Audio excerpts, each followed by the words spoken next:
Have you ever heard of someone doing a complete 180 in their life? I mean, a total transformation that leaves everyone speechless. Today, we're re-diving into one of the most dramatic turnarounds in history, the story of Saul of Tarsus. In the early days of Christianity, Saul was its most feared enemy. A devout and zealous Pharisee, he saw this new movement as a threat to his traditions. He wasn't just a passive opposer, he actively hunted down believers, dragging men and women from their homes in Jerusalem. His name struck terror in the hearts of the first Christians. But his mission in Jerusalem wasn't enough. Fueled by righteous anger, Saul obtained official letters, giving him authority to travel all the way to Damascus to arrest any followers of Jesus he could find.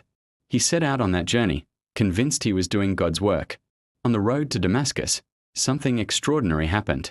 As Saul and his companions traveled, a brilliant light, brighter than the midday sun, suddenly flashed from the heavens, engulfing them completely. The shock of it threw Saul to the ground. Then, a voice echoed, a voice that pierced his very soul.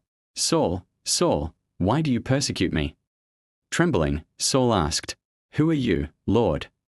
The voice replied, "I am Jesus, whom you are persecuting." In that moment, Saul's world was shattered. When he tried to get up, he realized he was blind. The man who saw his mission so clearly was now plunged into total darkness. His companions had to lead him by the hand into the city of Damascus.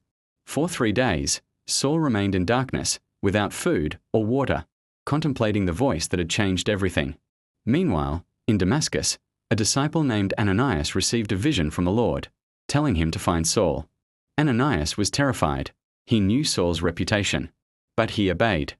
He found Saul, laid his hands on him, and said that Jesus had sent him so that Saul could regain his sight and be filled with the Holy Spirit. Instantly, something like scales fell from Saul's eyes, and he could see again. He was then baptized, and his transformation was complete. The man who came to Damascus to arrest Christians now stood up in the synagogues, boldly proclaiming that Jesus is the Son of God, stunning everyone who heard him. This was the birth of a new man.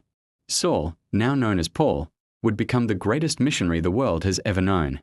Instead of persecuting the church, he traveled thousands of miles across the Roman Empire, planting churches and spreading the message of grace and forgiveness. The letters he wrote, his epistles, would form a huge part of the New Testament, shaping Christian theology for 2,000 years.